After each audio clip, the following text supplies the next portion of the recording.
இன்று நாம் பார்க்க இருப்பது நாகர்கோவில் அருகில் இருக்கக்கூடிய பனகுடி ஊரில் புதிதாக கட்டப்பட்டிருக்கக்கூடிய புனித சூசியப்பர் ஆலயத்தை தான் பார்க்க போகிறோம். திருநெல்வேலியிலிருந்து நாகர்கோவில் செல்லக்கூடிய வழியில தான் இந்த பனகுடி ஊர் இருக்குது. இந்த ஊரில் பேருந்து நிறுத்தம் பக்கத்திலே தான் இருக்குது புனித சூசியப்பர் ஆலயம்.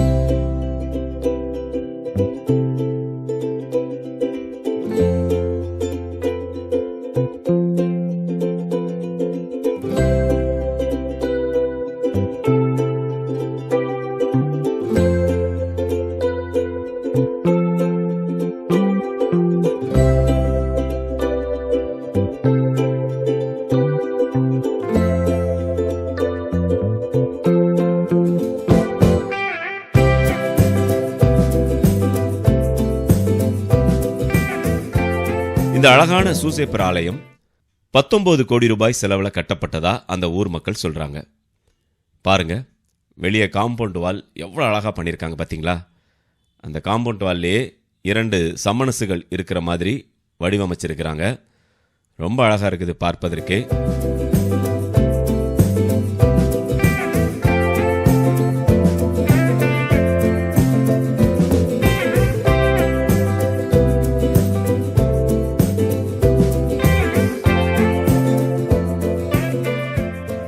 உள்ள வந்த உடனே கொடிமரம் தான் நடுவில் இருக்கு.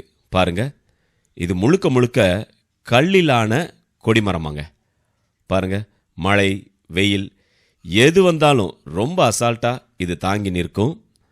இதுக்கு பெயிண்ட் பண்ண தேவையில்லை. பாருங்க எப்படி இருக்கு பாருங்களேன். சுற்றி பாருங்க, புனிதர்களுடைய உருவங்கள் இதிலே அச்சிடப்பட்டிருக்குது. பாருங்க, சுற்றி வாங்க. கற்களை எவ்வளோ நேர்த்தியாக செதுக்கியிருக்காங்க பாருங்க. ஒரு கொடிமரத்தை கல்லாலேயே உருவாக்கியிருக்கிறாங்க. இந்த பகுதியில் அதிக அளவில் இந்த மாதிரி கல்ல அமைக்கப்பட்ட கொடிமரங்களை நம்ம பார்க்கலாம்.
கீழே தரைகளை பார்த்தீங்களா? மழைக்காலம்லாம் வந்துச்சுன்னா மழை நீரே கோவிலுக்குள்ளே போகாத வண்ணம் நல்ல உயரமாக கட்டியிருக்கிறாங்க. இந்த இடத்துல பாருங்கள், நல்லா டைல்ஸ்லாம் போட்டிருக்கு. வெளிப்புற தோற்றம் பார்த்தீங்களா எப்படி இருக்குது பாருங்கள். வானுயர கோபுரம் அப்படின்னு சொல்லுவாங்க இல்லையா? அந்த கோபுரம் இங்கே நம்ம பார்க்கலாம். ஒரு வித்தியாசமான ஒரு மாடலாக இருக்குது இது பார்ப்பதற்கு. பாருங்கள், தான் ஆலய வளாகம். அந்த பக்கம்தான் பங்கு தந்தை அலுவலகம் இருக்குது.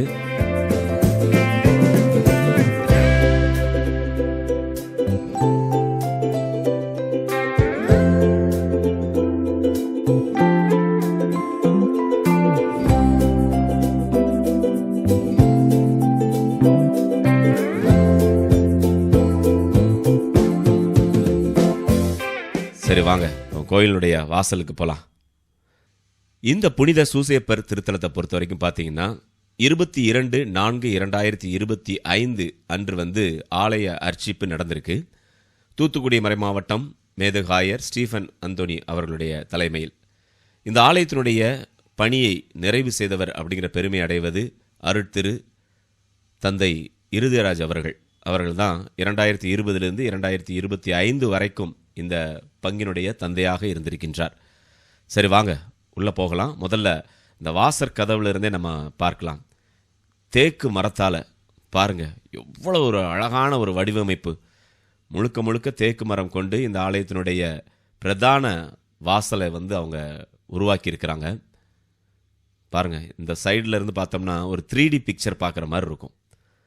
இந்த வாசர் கதவுல பாருங்கள், ஏகப்பட்ட டிசைன் பண்ணியிருக்கிறாங்க. முக்கியமாக இதை பாருங்கள், அந்த பெலிகான்ஸ் பறவை தன்னுடைய குஞ்சுகளுக்கு தன்னுடைய இரத்தத்தையே உணவாக கொடுக்கக்கூடிய அந்த தியாக நினைவுகளை இங்கே நினைவுபடுத்துகிற மாதிரி இருக்குது. பாருங்கள், எவ்வளோ அற்புதமாக பண்ணியிருக்காங்க பார்த்தீங்களா?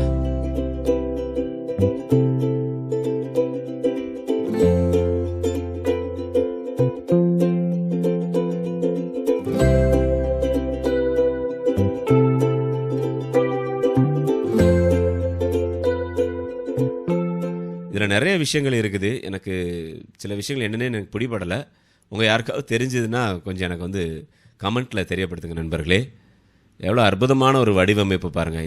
இந்த கதவுகள் செய்கிறதுக்கே பல லட்சங்கள் செலவாயிருக்குன்னு நினைக்கிறேன். எவ்வளோ டிசைன் பாருங்கள். அதில் வாசற் கதவில் சமணஸ் இருக்கிற மாதிரி இருக்குது, 2 சமணஸ் இருக்கிறாங்க. நுணுக்கமான வேலைப்பாடு அப்படின்னு சொல்லுவாங்க இல்லையா, அது இதுதான் பாருங்கள். இப்போ இது எல்லாத்துக்குமே வந்து மெஷின் வந்துட்டு, அதனால் அந்த டிசைன் வந்து அவங்க உருவாக்கியிருக்காங்க பாருங்கள். இங்கே பாருங்கள் எவ்வளோ திக்னஸாக இருக்குது பாருங்கள். முழுக்க முழுக்க இது கண்டிப்பாக தேக்கு மரமாகத்தான் இருக்க வேண்டும். பார்த்தீங்களா, நல்லா அழகாக பாலிஷ்லாம் பண்ணி, இந்த கிட்டத்தட்ட நம்மளெல்லாம் ஒரு 500-600 வருடங்களுக்கு பின்னோக்கி அழைத்து செல்கிற மாதிரி இருக்குது. இந்த மாதிரி மர வேலைப்பாடுகள்லாம் இப்போ யார் பண்ணுறாங்க சொல்லுங்கள்? முன்னாடி இருந்தது, ராஜாக்கள் காலத்தில் இருந்தது. அதெல்லாம் இப்போ நம்ம பார்ப்பதற்கு இந்த ஆலயத்துக்கு வந்து நம்ம பார்க்கலாம். ஒரு ஆலயத்தினுடைய வாசற் கதவிற்கு இவ்வளோ செலவு பண்ணியிருக்கிறாங்க பாருங்கள். பாருங்கள் நண்பர்களே, ரொம்ப அருமையாக இருக்குது. இதெல்லாம் நீங்கள் மிஸ் பண்ணிடாதீங்க, கண்டிப்பாக வாங்க. இவ்வளோ அழகான ஒரு வடிவம். இங்கே பாருங்கள், இங்கே சூசேப்பர் மாதா 2 பேருமே இருக்கிறாங்க இந்த கதவில். இங்கே பாருங்கள், இதெல்லாம் நுணுக்கமாக இருக்குது பாருங்கள், எவ்வளோ நுணுக்கமாக இருக்குது பாருங்கள். திராட்சை பழங்கள், இங்கே பாருங்கள், ஆஹா, நல்லா டிசைன் பண்ணியிருக்கிறாங்க, அருமையாக இருக்குது. நீங்கள் இதெல்லாம் சாதாரணமாக அப்படி கடந்து உள்ளே போயிடாதீங்க.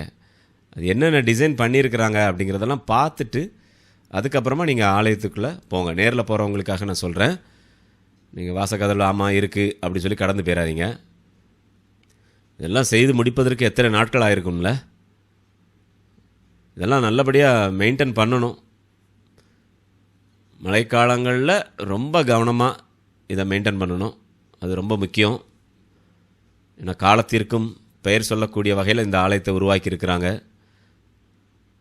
இந்த வாசல்லே பார்த்தீங்களா, அங்கே பாருங்கள் எப்படிப்பட்ட மார்பிள் போட்டிருக்காங்க, கண்ணாடி மாதிரி இருக்குது. அதில் ஒரு டிசைன் பாருங்களேன், அந்த மேட்டு விரிச்ச மாதிரி இருக்குது, அரேபியன் ஸ்டைலில் இருக்குது. அந்த மேட்டோடைய ஸ்டைல்லாம் பார்த்தா அவ்வளோ அழகாக இருக்குது பாருங்கள். இங்கே பாருங்கள், இந்த செயின் மாதிரிலாம் போட்டு ரொம்ப அழகாக இருக்குங்க. சரி வாங்க உள்ளே போகலாம்.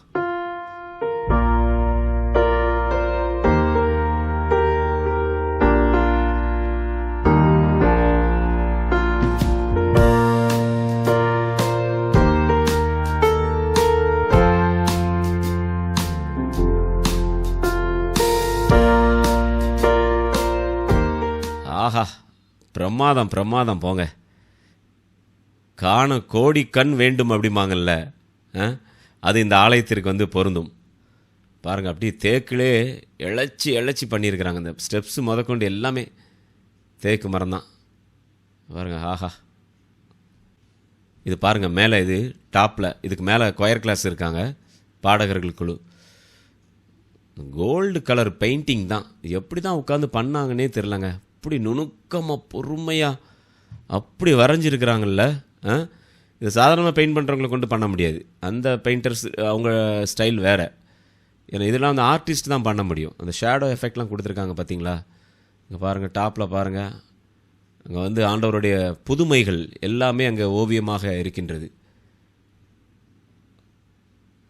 அப்பா, எப்படி இருக்குது பாருங்களேன்.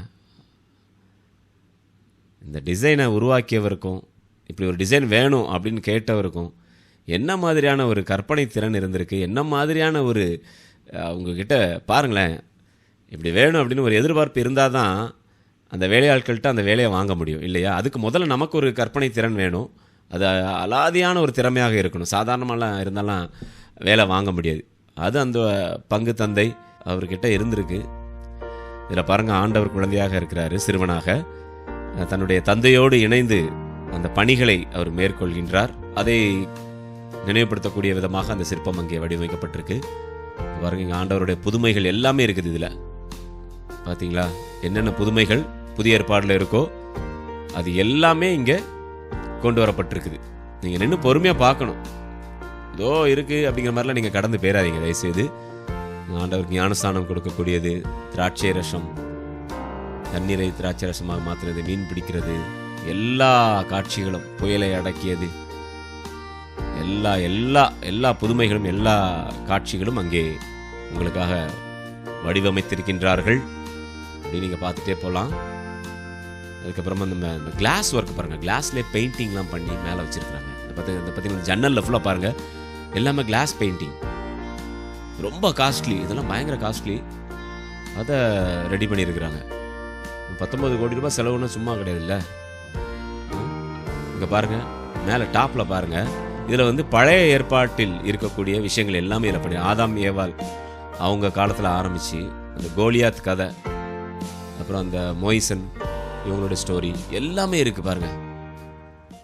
பார்த்தீங்களா, எல்லாம் எல்லாம் அது ஃபுல்லாக நினைவுபடுத்தியிருக்கிறாங்க மேலே. நம்ம ஏற்கனவே பார்த்தது புதிய ஏற்பாடு, ஆண்டவருடைய புதுமைகள் அங்கே இருந்தது.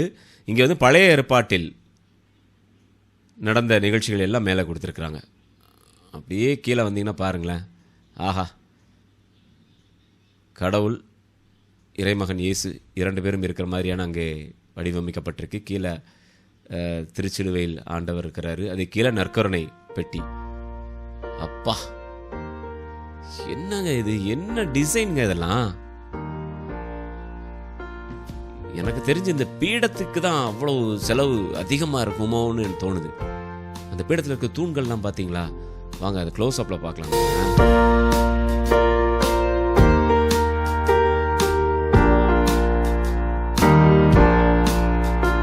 பாருங்க, அந்த பீடத்தில் கீழே பாருங்க, ஆண்டவருடைய அந்த இரவு உணவு, கடைசியாக சீடர்களோடு சேர்ந்து இரவு உணவு அருந்தக்கூடிய அந்த காட்சி இருக்குது. நிறைய ஆலயங்களில் இருக்கும், இங்கே மரத்தில் செய்திருக்கிறார்கள். எவ்வளோ அழகாக இருக்குது பாருங்கள். இந்த பீடத்தை தாங்க எனக்கு அப்படியே திகைச்சு பார்த்துட்டு இருந்தாங்க. என்ன ஒரு டிசைன், எப்படி பண்ணியிருக்கிறாங்க, நுணுக்கமான வேலைகள் எல்லாமே. நீங்கள் அப்படி மொத்தமாக பார்த்தா உங்களுக்கு தெரியாது, நீங்கள் பக்கத்தில் போய் பார்த்தீங்கன்னா ஒவ்வொன்றும் ஒவ்வொரு நுணுக்கமாக பண்ணியிருக்கிறாங்க. அதே மாதிரி பெயிண்ட் ஒர்க்கு அப்படி பண்ணியிருக்கிறாங்க. ஒவ்வொரு பெயிண்ட் ஒர்க்குமே பார்த்து அந்த ஷேடோவில் இருந்து எல்லாமே அவ்வளோ அழகாக பண்ணியிருக்கிறாங்க. உலகத்தில் உள்ள ஒட்டுமொத்த திறமைசாலிகளும், கட்டிடக்கலையில் திறமைசாலிகளாக இருக்கக்கூடியவர்களை அழைத்து வந்து இதை உருவாக்கியிருப்பாங்களோ அப்படின்னு ஒரு எண்ணம் எனக்குள்ள வருது சகோதர சகோதரிகளே. இங்கே பாருங்க, அப்பா, க்ளோஸ்அப் போனால் தான் தெரியுது பார்த்தீங்களா எப்படி டிசைன் பண்ணியிருக்காங்க பாருங்க. ஆஹா, நற்கருணை பெட்டியை பாருங்களேன்.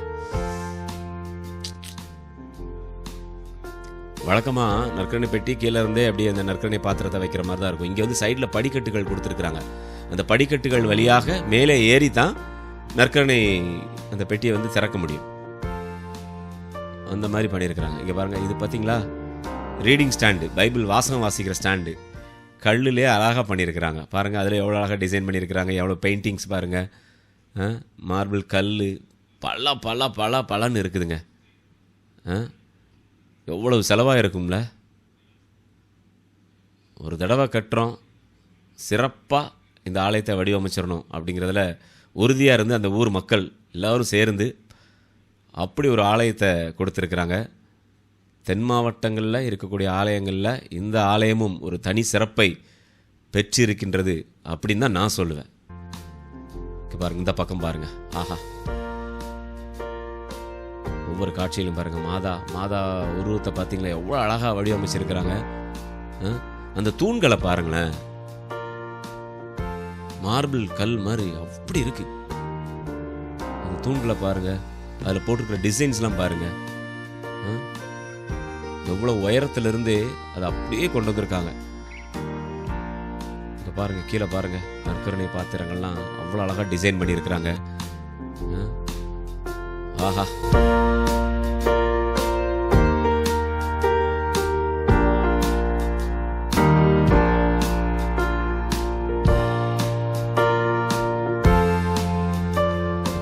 Close up shot.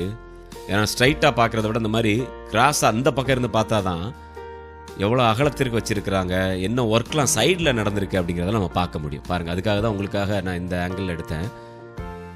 எப்பேற்பட்ட ஒர்க் பார்த்தீங்களா? பாருங்கள், ஆஹாஹா, பிரமாதங்க. என்ன ஒரு கற்பனை திறனுங்க. அந்த கற்பனையை நிஜமாக்கி இருக்கிறீங்க பாருங்கள். கனவுல பார்க்குற மாதிரி இருக்குது. ஆண்டவருடைய திருத்தலத்தை கனவில் பார்ப்பதை நிஜமாக்கி கொடுத்திருக்கின்றார்கள் பணகுடி ஊர் மக்கள், பங்கு தந்தையர்கள். ஆஹா, பாருங்க, சைடில் செயின்லாம் போட்டு அதுக்கு மேட்சாகவே பண்ணியிருக்கிறாங்க. கோல்டு தான். இந்த பக்கம் பாருங்க, இடதுபுறம் பாருங்க, இங்கே வந்து புனித சூசேப்பருடைய சொரூபம் வச்சிருக்கிறாங்க. என்ன வேலைப்பாடுகள்ல பார்த்துக்கிட்டே இருக்கலாம் போல இருக்கு. ஒரு நாள் போதாதுங்க, நீங்கள் ஒவ்வொரு இடத்தையும் உட்காந்து மெதுவாக பார்த்துட்டே வரணும். நீங்கள் கோவிலுக்கு போனீங்கன்னா அப்படியே ஒவ்வொரு இடமா பாருங்கள். இதில் இடதுபுறம் இதுலேருந்து அப்படியே வலதுபுறம் வாங்க, அப்புறம் நடுவில் பாருங்கள், மேலே டாப்பில் பாருங்கள், பாட்டம் பாருங்கள், எல்லா இடத்தையும் நீங்கள் பாருங்கள். இந்தியாவில், தமிழ்நாட்டில், தென் மாவட்டத்தில் இப்படி ஒரு ஆலயமா அப்படின்னு சொல்லி எல்லாரும் வியந்து போகக்கூடிய அளவில் இந்த ஆலயத்தை பணங்குடி மக்கள் உருவாக்கி இருக்கிறாங்க. நண்பர்களே, இது நேரில் போய் நீங்கள்லாம் பாருங்க. நண்பர்களே, நம்மளுடைய சேனலை மறக்காமல், இதுவரைக்கும் நீங்கள் சப்ஸ்கிரைப் பண்ணாமல் இருந்தீங்கன்னா மறக்காமல் சப்ஸ்கிரைப் பண்ணிடுங்க. தொடர்ந்து இது போன்று நிறைய வீடியோக்கள் உங்களுக்காக நான் கொடுக்க காத்துக்கிட்டு இருக்கோம். முதியவர்கள், உடல்நலம் சரியில்லாதவர்கள் அமர்வதற்காக பின்னால் வந்து இந்த பெஞ்செலாம் போட்டிருக்கிறாங்க. முழுக்க முழுக்க அப்படி மார்பிள் கல் இறக்கியிருக்காங்க. அப்படி இருக்கு பாருங்க. கண்ணாடி, கீழே கண்ணாடி போட்ட மாதிரி தான் இருக்கு. மேலே உள்ள எல்லா உருவமும் கீழே டைல்ஸில் தெரியுது, அந்த மார்பிளில் தெரியுது. அப்படி பாலிஷ் பண்ணியிருக்கிறாங்க. அவ்வளோ அற்புதமாக இருக்குது. இந்த ஆலயத்தை வடிவமைக்க சொன்ன அதனுடைய பங்கு தந்தை வந்து ரோமில் பங்கு தந்தையாக பணியாற்றியிருக்கிறதா கேள்விப்பட்டேன். அவங்க அங்கே என்ன மாதிரியாக ஆலயங்கள் வடிவமைக்கப்பட்டிருக்குதோ அதே மாதிரி நம்ம ஊர்லேயும் இந்த பகுதியிலையும் ஒன்று வேணும் அப்படிங்கிறதுக்காகவே இங்கே வந்து அந்த டிசைனை அவங்க மேற்கொண்டிருக்கிறாங்க. அப்படி கொண்டு வந்துட்டாங்களே, நம்ம இதெல்லாம் போய் ரோமில் போய் தான் பார்க்கணும். நம்மளால் முடியுமா? எல்லாராலையும் முடியுமா சொல்லுங்கள்? நல்லா வசதியாக இருக்கிறவங்க போயிடுவாங்க, போய் பார்த்துட்டு வந்துடுவாங்க. டூர் போகிறவங்க போயிடலாம். சாதாரண மக்கள் வந்து அங்கே போய் இந்த மாதிரியான கட்டிடக்கலைகளை நம்ம பார்க்க முடியாது, ஆலயங்களுடைய வடிவமைப்பை பார்க்க முடியாது. ஆனால் அந்த இத்தாலி, ரோமில் இருக்கக்கூடிய அந்த மாதிரியான அழகான ஆலயங்களுடைய வடிவமைப்பை இங்கே உருவாக்கி கொடுத்துருக்குறாங்க பங்கு தந்தை. பங்கு தந்தைக்கும் அந்த ஊர் மக்களுக்கும் இந்த சமயத்தில் நான் வாழ்த்துக்களையும் நன்றிகளையும் தெரிவித்துக் கொள்கின்றேன். கோவிலோட வெளிப்புற தோற்றத்தை பாருங்கள், எல்லாமே கோல்டு வித் ஒயிட் அப்படி தான் பண்ணியிருக்கிறாங்க. பார்த்தீங்களா? காம்பினேஷன், கலர் காம்பினேஷன் அவ்வளோ அழகாக யோசிச்சிருக்காங்கங்க. சும்மா போட்டு இருந்த கலர்லாம் போட்டு அடித்து கலராக இல்லாமல் அப்படி பண்ணியிருக்கிறாங்க. ஃபாரின் ஸ்டைலில் தான் இருக்குது, வெளிநாட்டு ஸ்டைலில் அவ்வளோ அழகாக பண்ணியிருக்கிறாங்க. இந்த ரசனைக்கு ஓகே பண்ணியிருக்காங்க பாருங்கள் அந்த மக்கள். அந்த டிசைனை பார்த்து இது நல்லா இருக்குது ஃபாதர், இப்படி பண்ணலாம் நம்ம சொல்லியிருக்காங்கல்ல. அப்போ அந்த ஊர் மக்களே நம்ம வந்து பாராட்டி ஆகணும். சரி நண்பர்களே, மறக்காமல் நம்ம சேனலை சப்ஸ்கிரைப் பண்ணுங்கள், இதை நிறைய பேருக்கு ஷேர் பண்ணுங்கள்.